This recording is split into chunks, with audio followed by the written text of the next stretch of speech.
আমি যেভাবেই যাই, আমি যদি নিজে ক্ষতি না করি, আমি যদি নিজে চোর না হই, আমি যদি গণবিরোধী না হই, যে যত কথাই বলুক, আমি এখন খুব লজ্জিত যে এই আন্দোলনটাকে আমি 100 বছর মাথায় রাখতে পারছি না। আমরা তো সবচেয়ে বেশি হতাশ হয়েছি। এই আন্দোলনের আগে অধ্যাপক ইউনূস ছিল আমার কাছে খুবই সম্মানী লোক। আর গ্রামীণ ব্যাংকে যখন সরকার নানান কিছু করছিল, তখন ডক্টর কামাল হোসেন আমাকে বলেছিলেন, আপনি একটু যান, আপনি গেলে ও সাহস পাবে। আমি না হলে 12 বছর গেছি, 12 বছর। উনি যে সাহস পেয়েছেন তা তিনি বলেছেন, বারবার বলেছেন, পত্রিকায় স্টেটমেন্ট দিয়েও বলেছেন, লিখে বলেছেন। কিন্তু উনি একটা এনজিও করার মানুষ হতে পারেন, কিন্তু মানুষের মানুষ না, দেশপ্রেমিক মানুষ না। তাহলে এটা শিক্ষা হতাশ হওয়ার জন্য তো হলো না। এই যে নেতারা, লাখ লাখ মানুষ কিন্তু রাস্তায় বেরিয়েছিল, রাজনৈতিক দলকে আস্থায় আনে নাই, কিন্তু ওদেরকে আস্থায় এনেছিল। তাদেরকে সব কিছুতে বাদ। এই যে জামাতের সাথে ইলেকশন করেছে, 7-8টা সিট নিচ্ছে, অনেকটা তো পাতানো, অনেকটাই পাতানো।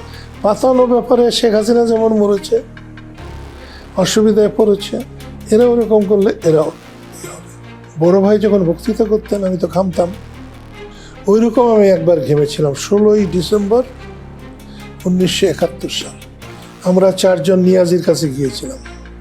যুদ্ধ করতে করতে আল্লাহ তাআলা আমাকে প্রথম ঢাকা পাঠিয়েছিলেন।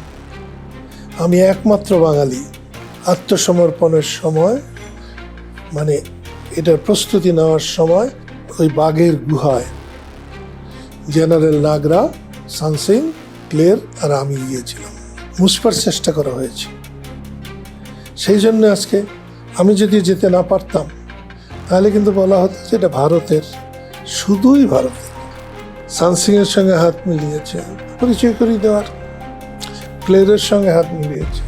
এরপরে আমি যখন ছিলাম, নাগরা আমার পরিচয় দিয়েছে যে তোমার এক রাত্রেও যে ঘুম হয় নাই, যার জন্যে, সেই টাইগার হলো কাদের সিদ্দিকী। ভদ্রলোক স্যালুট করেছিলেন আবার, তারপরে হাত এগিয়ে দিয়েছিলেন। স্বাভাবিক, আমার হাত তখন ঘামছিল।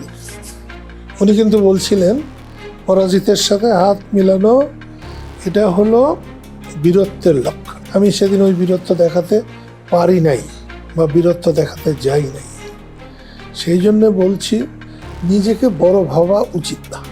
রাজনীতি করলে মানুষের সেবক হওয়া উচিত, মানুষকে একটু সম্মান করব, এই বোধটা এখন রাজনৈতিক মানুষের মধ্যে এলে অর্ধেক সমস্যা বাংলাদেশের এমনি আপনা আপনি সমাধান হবে।